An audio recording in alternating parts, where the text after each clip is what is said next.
Hai, selamat datang di channel Alur Cerita Film Cinemazy Recap. Seperti biasa, komentar terpilih di video Mimin sebelumnya kali ini ditulis oleh @afreza. Dia menulis, "Min, aku request film boleh nggak? Tolong film zombie, aku udah subscribe dan like." Mimin sudah banyak bikin beberapa alur film zombie guys. Cek aja video Mimin yang lain ya. Atau ada ide film zombie apa yang belum pernah Mimin bawain guys? Alur cerita film yang akan Mimin bawakan kali ini berjudul Radcliffe Part 2 yang rilis pada tahun 2009 lalu. Ini adalah lanjutan dari film pertama yang sudah pernah Mimin bahas sebelumnya, mengenai perang yang tidak imbang dan terlihat mustahil dimenangkan. Film ini dipenuhi taktik jenius dan plot twist yang gak bakal kalian duga guys. Film ini dibintangi oleh Tony Leung, Takeshi Kaneshiro, dan Xiao Wei. Langsung saja kita masuk ke dalam alur cerita film Radcliffe Part 2. Semoga.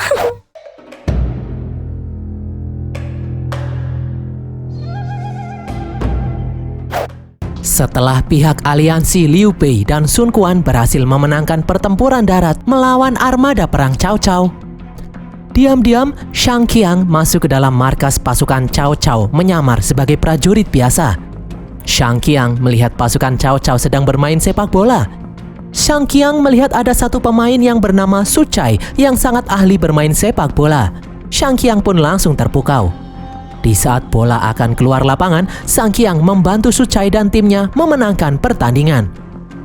Setelah pertandingan usai, atas keberhasilan Su Chai dan timnya memenangkan pertandingan sepak bola, Cao Cao memberikan hadiah mengangkat Su Chai menjadi komandan batalion.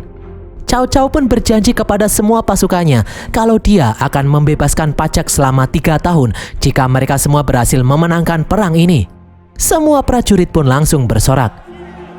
Di tempat lain, Shang Qiang diam-diam melepaskan burung merpati yang berisi informasi yang dia dapatkan kepada pasukan aliansi. Su Chai kemudian datang menemui Shang Qiang.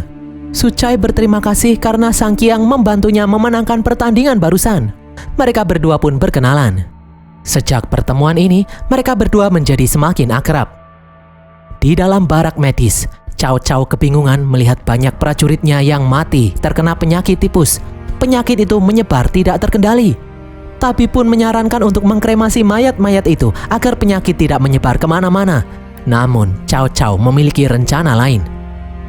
Di dalam markas pasukan aliansi yang ada di seberang sungai, setelah mendapatkan informasi yang diberikan oleh Shang Qiang, Zhou Yu dan yang lainnya akhirnya tahu banyak pasukan Cao Cao yang tewas karena mengidap penyakit tipus. Jenderal Zhang Fei menyarankan untuk menyerang pasukan Cao Cao sekarang juga karena mereka mempunyai kesempatan besar untuk menang. Namun Zhou Yu menolak. Zhou Yu yang memegang teguh prinsip kesatria tidak mau menyerang saat keadaan musuh sedang lemah. Malam harinya, ternyata Cao Cao mengirim pasukan yang mati karena penyakit tifus menyeberangi sungai ke arah kubu pasukan aliansi. Para prajurit dan penduduk yang tidak tahu kalau mayat-mayat itu terinfeksi langsung menjarah senjata dan armor perang yang dipakai untuk dikiloin. Zhuge Liang kemudian datang dan mengecek salah satu mayat. Setelah yakin kalau mayat-mayat itu mengidap penyakit menular, Zhuge Liang yang panik melarang semua orang untuk menyentuh mayat-mayat ini. Zhuge Liang kemudian memberitahu Zhou Yu kalau prajurit dan penduduk yang sempat menyentuh mayat yang terinfeksi saat ini sudah dikarantina. Zhou Yu pun marah, dia tidak mengira kalau Cao Cao akan melakukan cara licik seperti ini. Pihak aliansi pun langsung mengkremasi semua mayat-mayat yang terinfeksi penyakit. Beberapa hari kemudian, infeksi penyakit tipus semakin menyebar di antara pasukan aliansi. Semua orang, termasuk Raja Sun Quan, membantu Zhuge Liang untuk mengobati orang-orang yang terinfeksi. Liu Bei dan anak buahnya kemudian menyuruh semua prajuritnya untuk berkemas. Secara sepihak, Liu Bei memutuskan untuk mundur dari peperangan ini. Sun Quan dan yang lain pun bingung karena Liu Bei sendiri yang pertama kali berinisiatif membentuk aliansi untuk melawan Cao Cao. Kenapa sekarang Liu Bei malah kabur?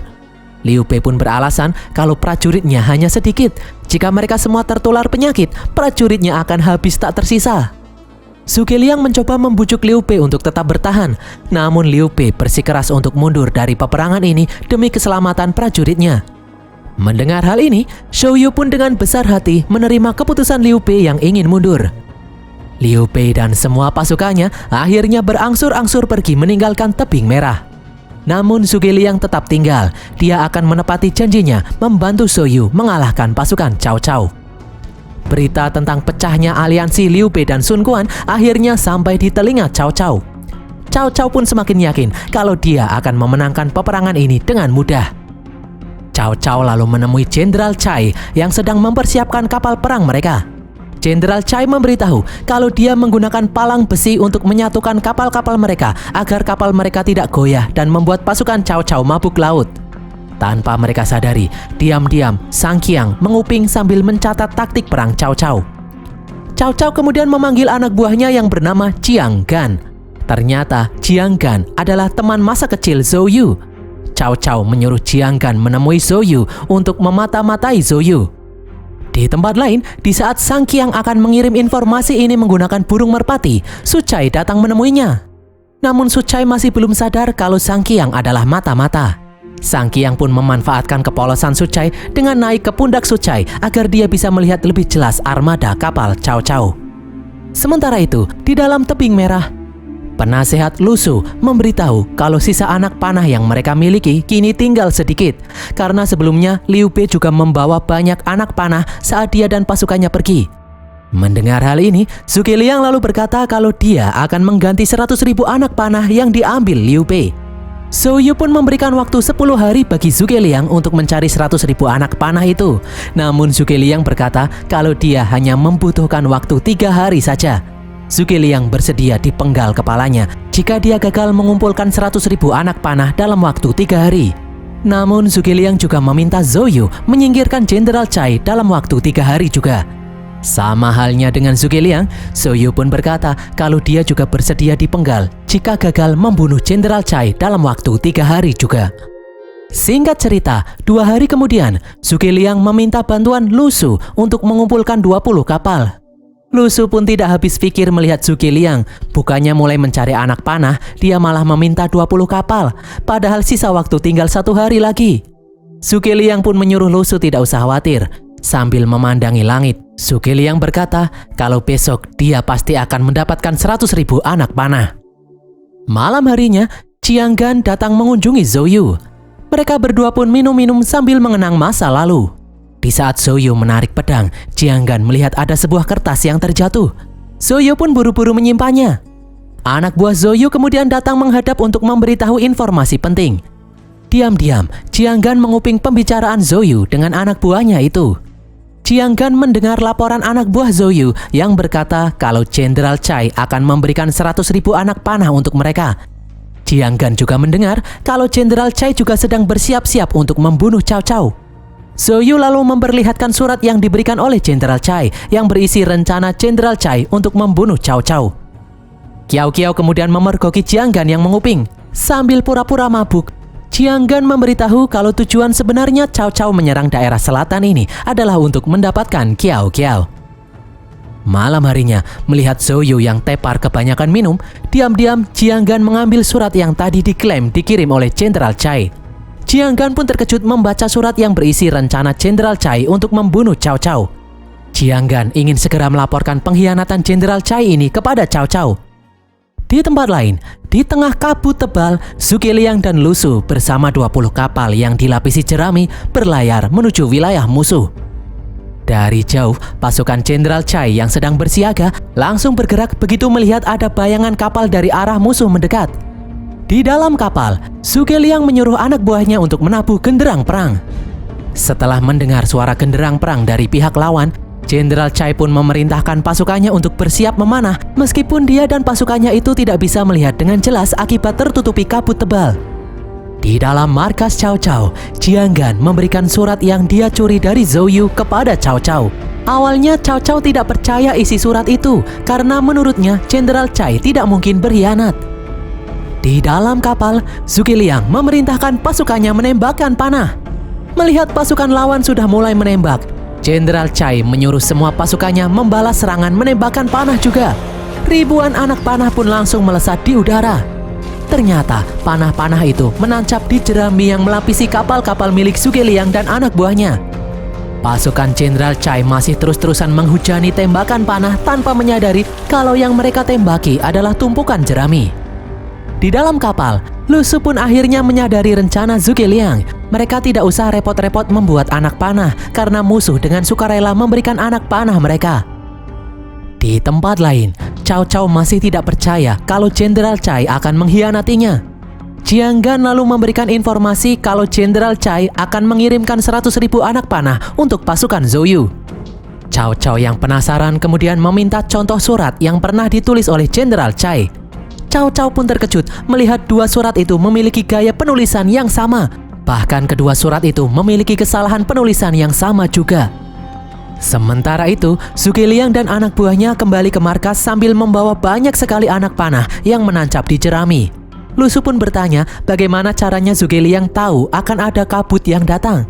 Zhuge Liang pun memberitahu kalau dulu dia adalah petani yang handal. Dia bisa membaca kondisi cuaca dengan presisi. Lu Su kemudian panik melihat kapal mereka kurang satu. Zhuge Liang pun menyuruh Lu Su tidak usah khawatir. Dia sengaja mengirim satu kapal ke wilayah musuh. Di seberang sungai, Jenderal Cai tersenyum mengira telah berhasil memukul mundur musuh. Cao Cao kemudian datang menemui Jenderal Cai. Jenderal Cai mengira Cao Cao datang untuk merayakan kemenangannya ini. Seorang prajurit kemudian datang melaporkan kalau dia menemukan kapal milik pasukan lawan terdampar di sini. Mereka semua pun kaget melihat kapal jerami yang dipenuhi anak panah yang menancap. Cao Cao pun sangat murka. Cao Cao menuduh Jenderal Cai sengaja memberikan anak panah ke pihak musuh.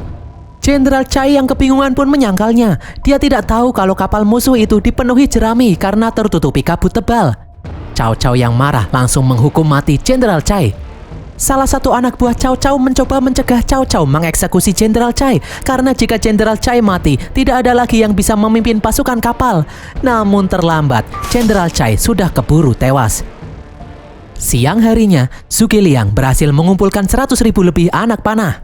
Zhuge Liang juga memperkenalkan senjata ciptaannya yang bisa menembak beberapa anak panah sekaligus.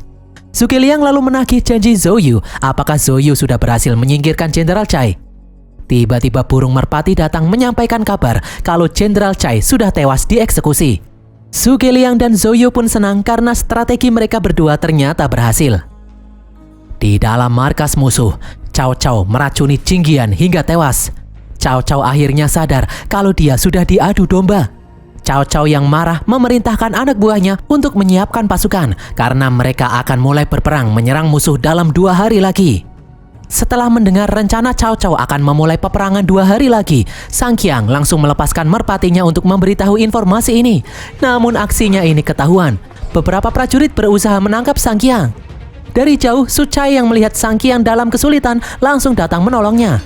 Seorang prajurit memberitahu kalau Sang Qiang adalah pengkhianat, namun Su Cai tidak percaya. Su Cai tetap membantu Sang Qiang. Sang Qiang pun berbohong kepada Su Cai kalau dia harus pergi karena ibunya sedang sakit. Sang Qiang ingin Su Cai juga ikut pergi dengannya, namun Su Cai menolak. Su Cai ingin menyelesaikan perang ini agar keluarganya bisa bebas pajak. Su Cai kemudian membantu Sang Qiang kabur melewati tembok. Di dalam rapat, Cao Cao dan anak buahnya memprediksi Zhou Yu yang memiliki pasukan dengan jumlah sedikit pasti akan berperang dengan menggunakan api. Namun hal itu tidak akan berhasil karena angin di tempat ini bertiup ke arah barat. Jika Zhou Yu menyerang menggunakan api itu malah akan menjadi senjata makan tuan. Cao Cao pun akan memanfaatkan angin yang bertiup ke arah barat ini. Dia sendiri juga akan menggunakan api untuk melawan Zhou Yu. Cao Cao memerintahkan anak buahnya mengumpulkan semua bahan peledak untuk diletakkan di semua kapal miliknya. Di tempat lain, Zhou Yu menyuruh yang lain mulai bersiap-siap. Dia memiliki firasat kalau Cao Cao akan segera melakukan serangan balasan. Sang Qiang kemudian datang menunjukkan peta detail perkemahan pasukan Cao Cao yang dia simpan di dalam bajunya. Sang Qiang menjelaskan semua hal yang ada di dalam peta itu. Setelah melihat peta, Zhou Yu sadar kalau markas Cao Cao dikelilingi bukit. Itu artinya pasukan Cao Cao tidak bisa mundur. Sebenarnya jika Zhou Yu menggunakan api untuk menyerang, pasukan Cao Cao itu pasti akan terjebak tidak bisa kemana-mana. Namun Zhou Yu sadar kalau angin sedang berhembus ke arah barat. Jika dia menggunakan api, maka pasukannya sendiri yang akan terbakar. Zhou Yu yakin Cao Cao pasti juga mengetahui hal ini. Cao Cao pasti akan membawa banyak bahan peledak untuk menyerang mereka. Zhuge Liang kemudian melihat langit yang dipenuhi awan hitam. Zhuge Liang berkata kalau arah angin akan berubah. Berdasarkan pengalamannya, Zhuge Liang memastikan kalau arah angin akan berubah ke arah timur. Cao Cao pasti tidak tahu tentang perubahan cuaca ini, hanya Jenderal Cai yang tahu. Untung saja mereka sudah menyingkirkan Jenderal Cai. Namun Zhuge Liang sendiri tidak tahu pasti kapan arah angin akan berubah ke arah timur. Zhuge Liang masih harus mengamati perubahan cuaca ini lebih lanjut. Meskipun belum ada kepastian, pasukan Zhou Yu tetap mulai mengumpulkan semua bahan peledak untuk berjaga-jaga jika nanti angin timur benar-benar berhembus. Jenderal Gan dan anak buahnya meracik bom yang bisa meledak dengan dahsyat. Di samping itu, Zhou Yu juga melatih pasukan pemanah untuk mengecek kekuatan angin. Seorang petugas kemudian datang memberitahu Zhou Yu kalau istrinya menghilang. Zhou Yu yang panik bergegas pulang. Sesampainya di rumah, dia menemukan surat dari istrinya, Xiao Qiao, yang memberitahu kalau dia sengaja pergi ke markas Cao Cao sendirian. Xiao Qiao khawatir jika nanti angin timur terlambat datang, mereka semua akan kalah. Xiao Qiao tahu kalau Cao Cao menyukainya. Xiao Qiao akan menggunakan kesempatan ini untuk mencoba mengulur waktu. Xiao Qiao tidak bisa berdiam diri melihat yang lain berjuang. Xiao Qiao menyuruh suaminya tidak usah khawatir. Xiao Qiao berjanji kalau dia akan baik-baik saja. Di tempat lain, Xiao Qiao akhirnya sampai di markas Cao Cao sendirian. Dia disambut oleh Cao Cao dengan senang hati. Sementara itu, Sun Quan mengusulkan membentuk pasukan khusus untuk menyelamatkan Xiao Qiao. Namun Zhou Yu menolaknya karena semua pasukan harus fokus pada peperangan ini. Zhou Yu yakin istrinya itu akan baik-baik saja. Zhou Yu lalu bertanya pada Zhuge Liang, kapan angin timur akan mulai berhembus? Berdasarkan semua tanda-tanda yang dia lihat, Zhuge Liang yakin angin timur akan mulai berhembus jam 1 dini hari nanti. Zhuge Liang lalu meminta Zhou Yu menyalakan lentera jika nanti Zhou Yu dan pasukannya akan mulai menyerang. Di dalam markas Cao Cao, Xiao Qiao meminta Cao Cao menghentikan perang ini dan menarik pasukannya. Cao Cao yang membawa 800.000 pasukan pasti akan menang dengan mudah.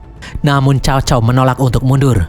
Xiao Qiao kemudian berlutut. Dia mewakili semua warga kerajaan Dongwu ingin Cao Cao menghentikan perang ini.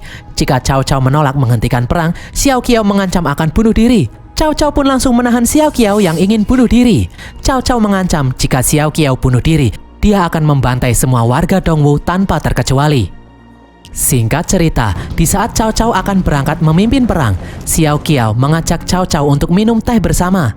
Awalnya Cao Cao menolak karena dia akan segera berangkat memimpin perang. Namun Xiao Qiao memaksa. Xiao Qiao beralasan kalau dia sudah terlanjur membuatkan teh spesial untuk Cao Cao. Cao Cao pun akhirnya luluh. Dia bersedia minum teh bersama Xiao Qiao. Setelah menunggu cukup lama, para jenderal dan anak buah Cao Cao kesal karena Cao Cao tidak kunjung datang untuk berangkat berperang. Cao Cao malah sibuk minum teh bersama Xiao Qiao. Perlahan-lahan, hembusan angin pun mulai berubah arah. Sementara itu, Xiao Qiao masih berusaha mengulur waktu mengalihkan perhatian Cao Cao dengan kembali menuangkan secangkir teh. Di tempat lain, meskipun angin sudah berubah arah, namun Zhou Yu belum memberikan perintah untuk maju. Para jenderal pun mendesak Zhou Yu untuk segera berangkat sekarang juga. Namun Zhou Yu berkata kalau dia sedang menunggu kabar dari pasukan aliansi.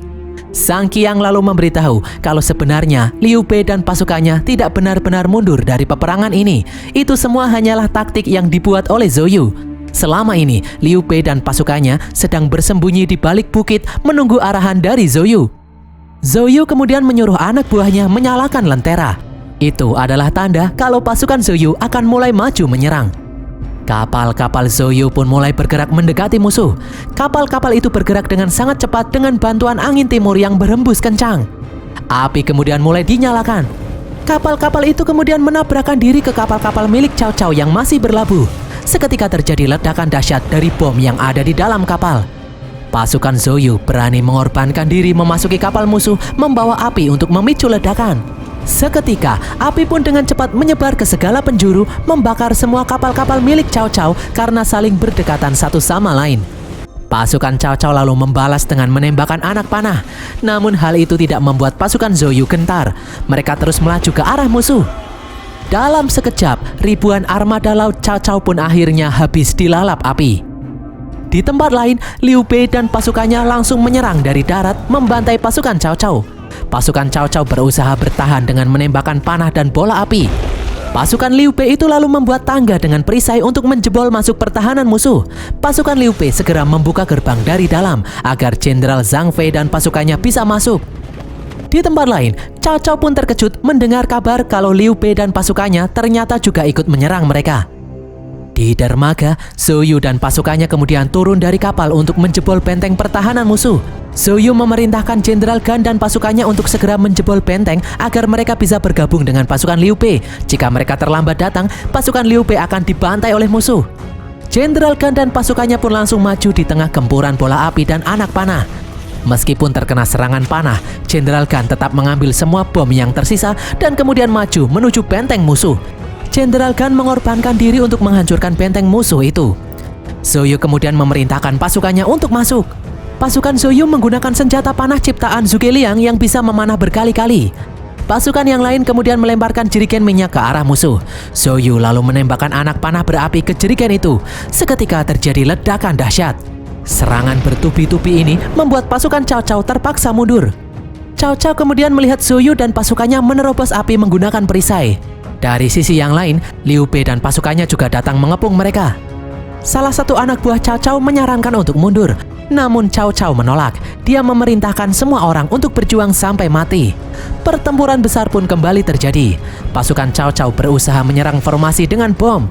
Zhou Yu lalu menyemangati pasukannya untuk terus mempertahankan formasi. Dengan gagah berani, Jenderal Zilong menerobos pasukan musuh untuk membantu Zhou Yu dan pasukannya. Di tempat lain, Liu Bei dan Guan Yu menyerang musuh dengan melemparkan bom. Meskipun pasukannya sudah kocar-kacir, namun Cao Cao tetap tidak mau menyerah. Zhou Yu dan Sun Quan kemudian bergabung dengan Jenderal Zilong bertempur melawan musuh. Sun Quan menyarankan untuk menyelamatkan Xiao Qiao, namun Zhou Yu menolak. Dia malah mengajak mereka untuk fokus menangkap Cao Cao lebih dulu. Mereka semua pun langsung bergerak masuk ke dalam markas Cao Cao. Di tempat lain, Sang Qiang mendekati Su Cai yang sedang bertempur. Namun Su Cai malah menyerangnya karena dia tidak mengenali Sang Qiang. Sang Qiang langsung mengambil topi prajurit agar Su Cai mengenalinya. Su Cai pun berhenti menyerang. Namun dari belakang Su Cai terkena anak panah. Su Cai pun akhirnya tewas. Zhou Yu kemudian mengejar Cao Cao. Zhou Yu dan Zilong berusaha mencari Cao Cao, namun mereka dihadang pasukan musuh. Zhou Yu akhirnya berhadapan dengan Cao Cao. Kedua orang itu saling mengacungkan pedang. Salah satu anak buah Cao Cao kemudian datang mengacungkan pedang ke arah Zhou Yu. Cao Cao berkata kalau dia diutus kaisar untuk menumpas pemberontak seperti Zhou Yu. Zhou Yu pun menjawab kalau dia tidak pernah memberontak melawan kaisar. Musuhnya saat ini hanyalah Cao Cao. Sun Quan, Liu Bei dan yang lain kemudian datang. Sun Quan langsung mengangkat panahnya ke arah Cao Cao. Cao Cao pun menantang Sun Quan untuk menembaknya.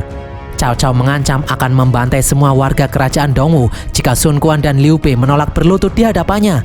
Namun Sun Quan dan Liu Bei dengan tegas menolak untuk berlutut. Mereka kemudian melihat anak buah Cao Cao menyandera Qiao Qiao di atas gedung. Cao Cao menyuruh Zhou Yu untuk berlutut. Jika menolak, Cao Cao akan membunuh Xiao Qiao. Diam-diam, Zilong naik ke atas gedung dan langsung menyerang anak buah Cao Cao yang menyandera Xiao Qiao. Xiao Qiao kemudian terjatuh. Beruntung Zilong berhasil menangkapnya. Sun Quan pun langsung memanah rambut Cao Cao. Sementara itu, Zhou Yu yang terlepas langsung menyerang anak buah Cao Cao. Dengan bantuan yang lain, Zhou Yu akhirnya berhasil menyelamatkan istrinya. Dengan kekalahan Cao Cao ini, akhirnya perang pun berhasil dimenangkan oleh pasukan aliansi Sun Quan dan Liu Bei. Singkat cerita, di saat Zhuge Liang akan berpamitan pergi, Zhou Yu memuji kecerdasan Zhuge Liang dalam taktik perang. Zhuge Liang juga memuji kecerdasan Zhou Yu. Zhuge Liang bahkan takut jika suatu hari nanti mereka berdua harus berhadapan satu sama lain di medan perang. Sebagai rasa terima kasihnya, Zhou Yu menghadiahkan kuda anakan miliknya kepada Zhuge Liang. Xiao Qiao menyuruh Zhuge Liang berjanji tidak menjadikan kuda itu sebagai kuda perang. Dan berakhirlah alur cerita film Red Cliff Part 2 ini guys. Semoga kalian terhibur. Pesan yang kita dapatkan dari film ini adalah kalau kalian mau berperang, jangan sekali-kali mau diajak minum teh sama wanita nggak jelas guys. Kalau minum susu nggak apa-apa guys. Tulis kritik dan saran kalian di kolom komentar. Jangan lupa subscribe dan follow media sosial Mimin. Sampai jumpa di konten Mimin berikutnya. Bye!